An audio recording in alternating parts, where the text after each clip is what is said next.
అందరికీ నమస్కారం. Welcome back to our channel. ఈరోజు వీడియో వచ్చేసి హెల్దీ హై ప్రోటీన్ అవిసె గింజల లడ్డు టేస్టీగా ఎలా తయారు చేయాలో చూద్దామండి. ఈ లడ్డు పిల్లలు కానీ పెద్దలు కానీ ఎవరైనా సరే రోజుకు ఒక లడ్డు తింటే చాలండి. విటమిన్ లోపం అన్నదే ఉండకుండా ఉంటుంది. దీనికోసం ఎలా తయారు చేయాలంటే కనుక స్టవ్ పైన కడాయి పెట్టుకుని 2 కప్పుల వరకు అవిసె గింజలు వేసుకుని వేయించుకోవాలి. మంటని లో ఫ్లేమ్లో పెట్టుకోవాలి. ఈ ఫ్లాక్ సీడ్స్ ఆరోగ్యానికి ఎన్నో చెప్పలేనన్ని ఉపయోగాలు ఉంటాయి. కంటికి జుట్టుకి బాడీ మొత్తానికి బాగా పనిచేస్తుంది. అన్ని విటమిన్లు ఉంటాయన్నమాట. జాబ్ చేసే వాళ్ళకి హెయిర్ ఫాల్ ఎక్కువగా అయిపోతుంది. కంప్యూటర్ దగ్గరికి ఎక్కువగా కూర్చుని స్ట్రెస్ వల్ల ఇది రోజుకు ఒక లడ్డు తింటే కనుక అలాంటి ప్రాబ్లమ్స్ కూడా తగ్గుముఖం పడతాయి. ఇవి బాగా వేగిపోయిన తర్వాత ఒక బేసన్లో వేసేసుకుని మనం అవిసె గింజలు తీసుకున్న కప్పుతోటే 1 కప్పు వరకు నువ్వులు తీసుకోవాలి. 2 కప్పులు తీసుకున్నాం కాబట్టి 1 కప్పు నువ్వులు తీసుకున్నాము. అదే 1 కప్పు అవిసె గింజలు తీసుకుంటే కనుక ఒక అరకప్పు తీసుకుంటే సరిపోతుంది. ఇవి కూడా మంటని సిమ్లో పెట్టుకుని బాగా వేయించుకోవాలి. నువ్వులు త్వరగానే వేగిపోతాయి. ఒక 3-4 నిమిషాలు వేగేసరికి సరిపోతుంది. మరీ ఎక్కువ కూడా వేయించకూడదు, చేదొచ్చేస్తాయి ఎక్కువ వేయించినా కూడా. ఇవి కూడా మనం ఆ బేసన్లోకి వేసేసుకుంటాము.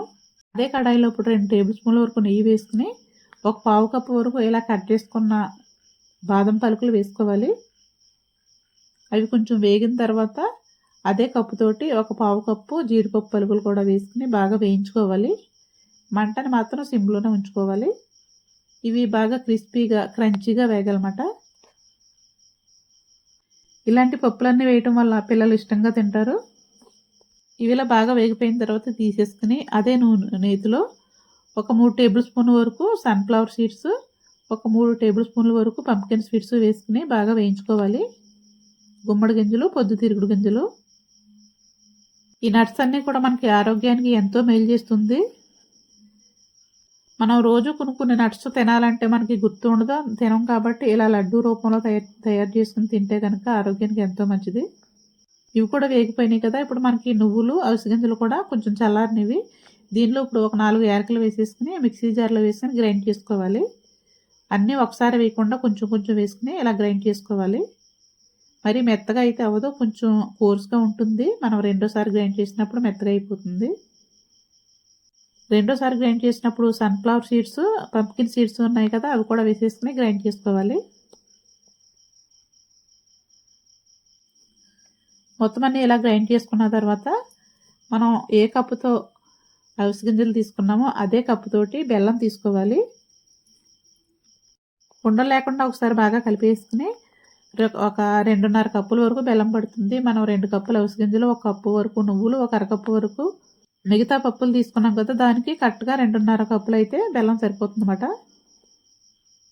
మనం వీటిని గ్రైండ్ చేసేటప్పుడు కూడా బాగా స్పీడ్గా ఆడేయకూడదు, స్లోగా గ్రైండ్ చేసుకోవాలి.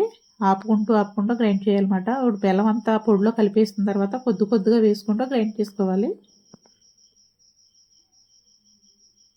మనం బెల్లంతో ఇలా మిక్సీ పడితే కనుక బెల్లం బాగా కలిసిపోతుంది. కొంచెం ముద్దలా వచ్చింది చూడండి. నెయ్యి కూడా అంత ఎక్కువ పట్టదన్నమాట ఇలా గ్రైండ్ చేసుకుంటే కనుక. బెల్లం ఎక్కడ ముక్కలు తగలకుండా మొత్తం అంతా బాగా కలిసిపోతుంది పిండిలో. మొత్తం అంతా ఆడేసుకున్న తర్వాత మనం వేయించి పెట్టుకున్న డ్రై ఫ్రూట్స్ని వేసేసుకుని 1 పావు కప్పు వరకు నెయ్యిని వేడి చేసి వేసుకోవాలి. వేడివేడి నెయ్యి వేస్తే కనుక మనకి బెల్లం లైట్గా కరిగి బాగా ఉండవుతుంది అన్నమాట. లడ్డు చేయడానికి ఈజీగా ఉంటుంది. వేడి నెయ్యి వేసుకుంటేనే టేస్టీగా కూడా ఉంటుందన్నమాట. బాగా కలిపి వేసుకుని కొంచెం వేడిగా ఉన్నప్పుడే లడ్డూలా చుట్టేసుకోవటమే. ఏ సైజు కావాలో ఆ సైజులో. బెల్లం మంచిదైతే కనుక ఒక నెల వరకు కూడా మనకి బయట పెట్టుకున్నా కూడా నిల్వ ఉంటాయి. అది బెల్లం మంచిది కాకపోతే కనుక కొంచెం నిల్వ ఉండమాట, ఫ్రిడ్జ్లో పెట్టుకోవాలి. బెల్లాన్ని బట్టి ఉంటుంది. ఒక ఎయిర్ టైట్ డబ్బాలో పెట్టుకుంటే కనుక మనకి ఎన్ని రోజులైనా నిల్వ ఉంటాయి. వీడియో నచ్చితే కనుక లైక్ చేసి మన ఛానల్ని సపోర్ట్ చేయండి. హెల్తీ రెసిపీస్ కోసం ప్లీజ్ సబ్స్క్రైబ్.